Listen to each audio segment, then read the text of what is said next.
What's good people? Vets, let's talk. Hey, man, we got a special guest in front of the formation today. Transition with U.S. retired first sergeant. Man, how you doing today, my brother?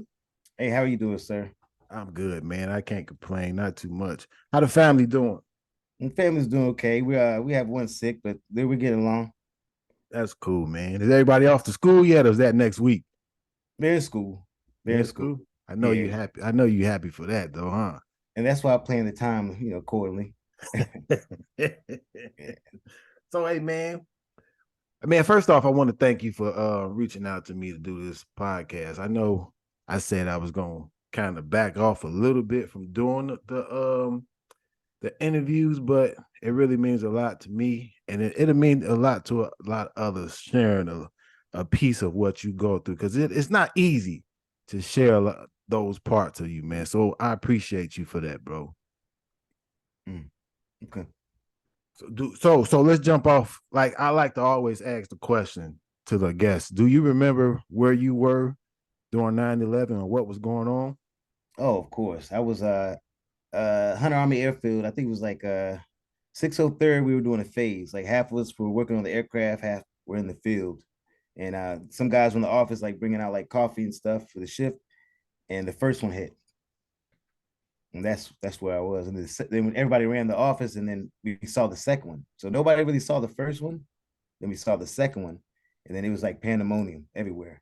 Hmm. Like put everything back together. They were pulling people out of the field. People were like locking out arms. It was nuts.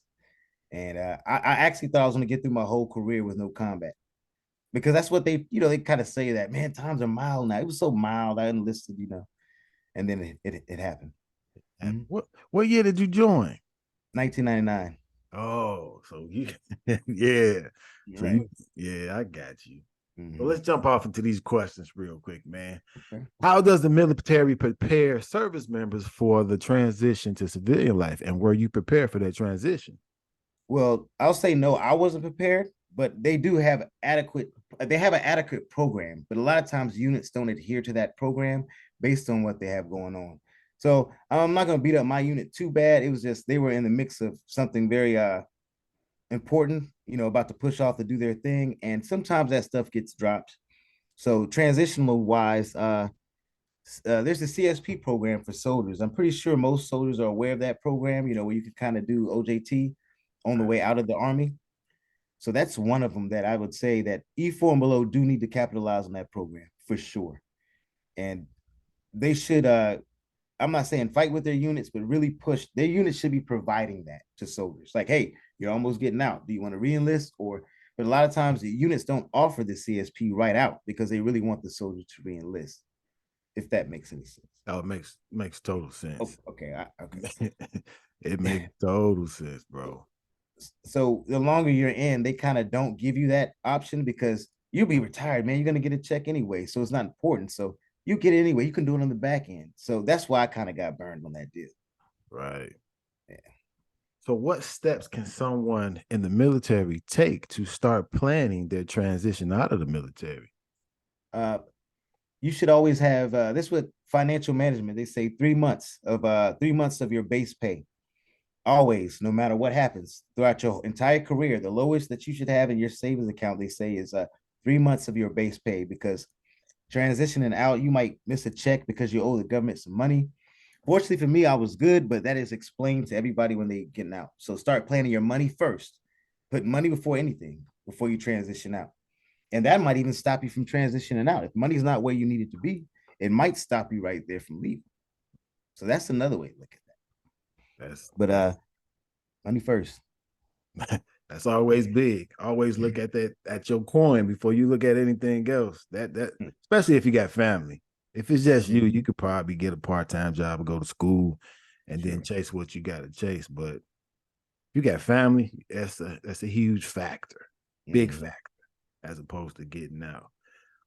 So, Are and there any specific can I challenges? add on to that real quick? Go ahead, go. Yeah, because I'm saying with the money, I mean, you always look at money first, as we tell the soldiers, and then that makes like it makes them make a decision right there. Like this might not be my time to get out.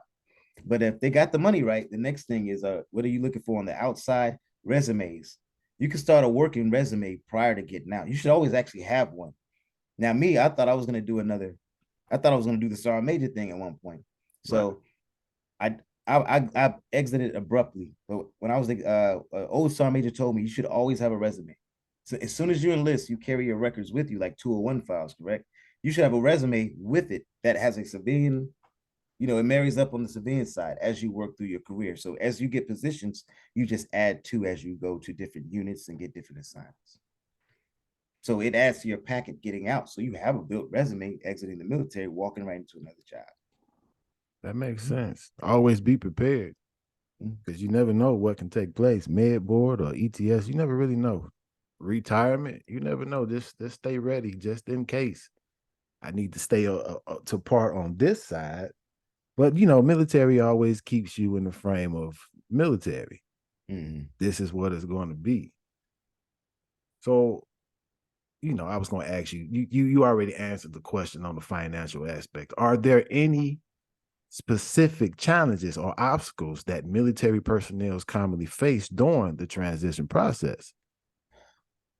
Yes, way more than I anticipated. And I've been taking it by the horns. I've talked to you before on the phone. Right. I've actually talked to so many vets through social media, and they broke it down to me. They was like, "How long were you in?" I said 24 years. They said, "What if we were to fill your head with all the stuff that we experienced while you were in, experiencing while you were in? You have to learn on your own, and that you would have probably made a early determination to get out at 10 years. You wouldn't have done the 20 if you were beat down then.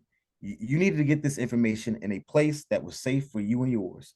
Like once you get out and like doing your decompression, okay, how you felt about certain things was correct. All right, you are warranted in your feelings. Now it's the time to handle those said issues. Oftentimes it goes into like, we talk about psychological stuff. I'm going through a phase right now where, like I said, during the transition, trying to go back into being a civilian. I came in the army when I was, I came in delayed entry 17. I'm out now at 42. Now, if you can imagine an inmate that comes back into society that has to find a place, and it feels that way, and it's a little frustrating too. And I talked to a Vietnam vet. I talked to my neighbor who I had tension with first when we moved in because he doesn't know who I am, but he's a vet that actually made a huge sacrifice. And I'd like to send a special shout out to him. He gave me his number just yesterday to reach out and talk to because he's like, "You're not the first to experience this." And I said, "I feel some type of way that I did all this from a country. I come back and there's racism on the internet. I go to TikTok to have fun and laugh. And then the first thing I do is like, hey, we have a first sergeant up here acting like, then the monkey faces and stuff." And I just said, that's crazy because that is a specialist in the army. So when I first got to TikTok, I started getting away from the goofy stuff, and then I started, I've always been about cohesion and getting along. But then there's people that they don't like the cohesion and getting along. You know what I mean? And these are my counterparts. So that really damaged me psychologically. And now I'm aggressively working on things that I did not touch up on in the military because we're having issues in there, just to be perfectly honest. Right. So as far as like let me ask you, this is off the questions. What were your expectations coming out of the military? What do you think was going to take place with you? I felt like, they always talk about black men in America not doing their part.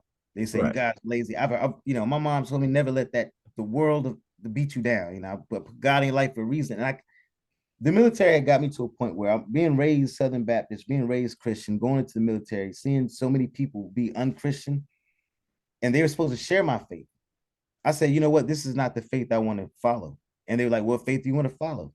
I didn't want to follow Islam in the military because I saw how hard they gave them. I said, maybe religion, politics, and the military, we're supposed to get along. Maybe religion is not going to be part of my life. And I gave it up in 1999.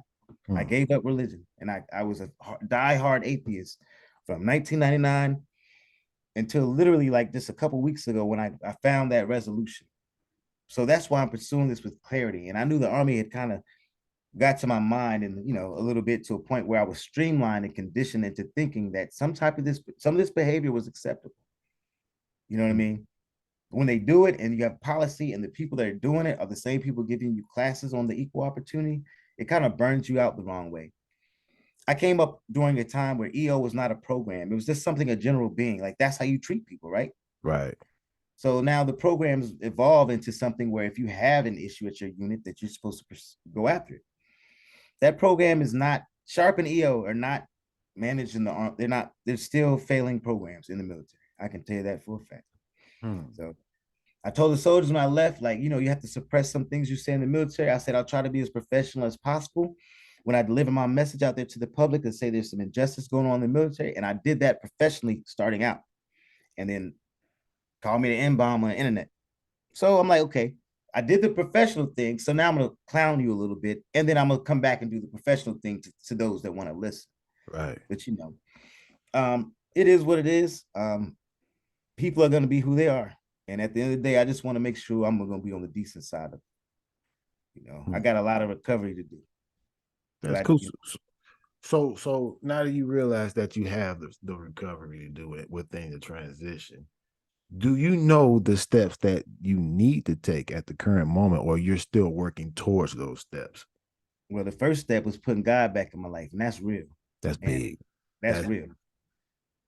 Because that. this is, that was the start, and that brought everything back together. Really, when I said like I was gonna try to put God back in my life, so I got better contact with my oldest child.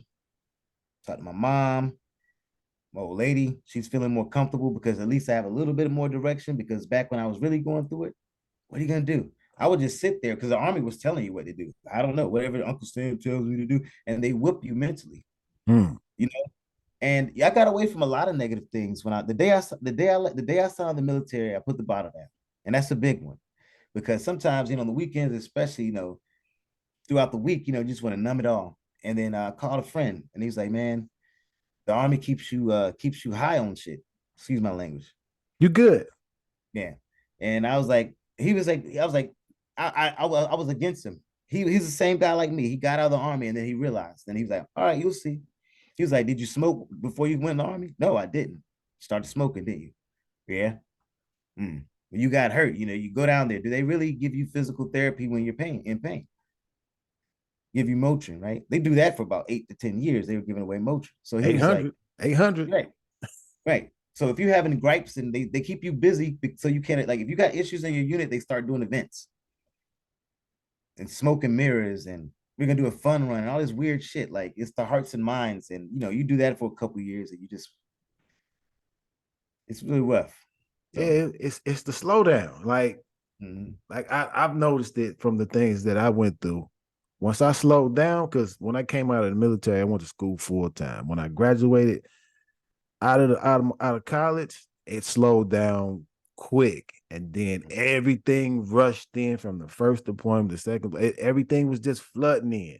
I couldn't control it. So, because you like in the military, you really don't have time to sit back and think about your personal, like what's going on with you. What do you need to look at as far as like variables of being a civilian, handling your wife, handling your kids, worrying about your bills. You got things are steady coming in. You doing your classes. You got to go EEO. You got to go to leadership classes. It's just so getting ready for PT tests. I got to worry about my soldier, especially when you wear those many hats as an NCO. So it's just so much. But when you slow down, you hit a wall, Man. and you hit that wall so hard, it's just like, how am I supposed to recover? You just like you just said, you put a big part of faith in it. Like, let me talk to God for a minute and see, can I recover from whatever the hell I'm going through right now at the moment. Not to say things would be perfect. You still go through your things. Well, I still go through my things, but I manage them a little bit different. Sure. That's major. So like what? Let's attack this VA thing. What would you say to a soldier that's getting out that ain't really that's looking forward to getting some type of benefit, that has something wrong with them as far as disability? Go to sick call every time you're hurt. And I'm gonna say this 100,000 times. And we keep saying it. And these leaders, these leaders at these units, they treat soldiers wrong for going to sick call. I know how it is, especially when soldiers. I know some people abuse the situation. I got it. But if you don't, you know your body better than anybody else. And what your body is at 20 is not gonna be at 44. I don't care what they say. And if you actively run, if you're hurt and you need a profile to recover, you still could be a soldier and injured. Hell, like there's been soldiers that won medals that got injured. You know what I mean? Stop treating soldiers bad when they're hurting. That's it. I don't like that. I never did. He's not lying about that age thing. Them. Hey, I was trying to get up the other day. I had to sit back down and rethink it. I was like, damn. And it's like I said, hold on now, something got to give now. You know what I mean? Yeah. Hey, I was like, Lord. But it be times I can't even get like when I go through my arthritic thing, like times I can't even get out of the bed, can't sit on the toilet. Hey, excuse my language, but I guarantee it's adults listening to this. They can't even sit on the toilet right. Right. Once you hit over them 40s, them injuries in the military, they do follow you. They follow you. So if you got military records, you go to sick call, give them about a week and go get a copy of whatever they wrote down. Right. So this is another thing as a civilian that you do. You come into the VA. Whatever you tell them might not be the thing that they write down on that paper. So you need to keep track of that every time you go to sick call. Hey, this is not what I said. Right. And also one thing, I know people gonna be feeling some type of way about this. Put your pride aside when you make your claims. All right. That thing about ED, I know a lot of guys like, oh, ain't nothing wrong. Trust me out. If you have something on your claim that says like if it ever affected your performance to a point where it's like consistent, you probably had it. Especially if you're stressed out, if you have an improper diet, if you're not getting enough cardio, your heart's not pumping, so the yang doesn't work. If you understand what I'm saying, that all claim it. That's what I was told. And we all go through our little phases, you know what I'm saying? So I'm a man. I'll tell you, I'm not thinking about that right now. I'm stressed out about work, stuff like that happens. Right. We get older. Hey man, look. It's like he just said. A lot of times, military, we drank like fish. True story. And 9 times out of the 10, we was eating at the same time, fried foods, taco trucks in the middle of the night. Blood pressure. That's a huge part of your heart. So it's a huge chance once you get up there in age that you're going to have problems down there. So you might as well document. You probably, and be honest with you, I've had those problems while I was in. So, just correcting it, put it on paper and get that 10% because it is 10%. I'm just letting you know. Yeah, if you document it the right way. Hey, I know we going left on y'all. Yeah, I know. I understand. I don't know how rated this show is, so I'm just gonna. Hey, man, we good. I put no kid. Okay. That's okay, what I cool, put, bro. Cool. So, hey, man, we just chew on the fat on some things that need to be, shed light on stuff, man. We good, cool. bro. All right, I'm just making sure. Do you have anything motivational to say to the people before we get out of here, bro? Actually, I do, because I want to clean something up real quick. I was thinking too deep the other night about this injustice that we're fighting right now. Right. And I said, man, Martin Luther King's dream is dead, and I really felt that day. And then I realized it touched a lot of people the wrong way because they've been fighting longer than me. And I'm saying, you know what? I'm just gonna get in line. I'm gonna keep the fight going, and I want people coming after me to keep the fight going. And that's the only way we're gonna keep that shit going. The more they beat us up, the more we fight back. And that's just how we got to go. And that's just how we got to keep with, no matter we have arthritis or not. Right. That's it. Keep pushing. But hang in there. That's all troops of all colors. But more specifically, there's a young Black troop out there somewhere that's feeling some type of way right now. And I want you to know, you're going to be around this stuff. Do not let them trick you out of your career. You wanted this stuff. You got through basic training for a reason. And just keep that in mind and stay positive. Man. It's going to be rough, I'm trying to tell you. That's all I got, man. When it rains, it rains. You're going to dry off one day, so let's go through it. Oh, God. Hey, I got a quote by C. Joy Bell. She's a poet.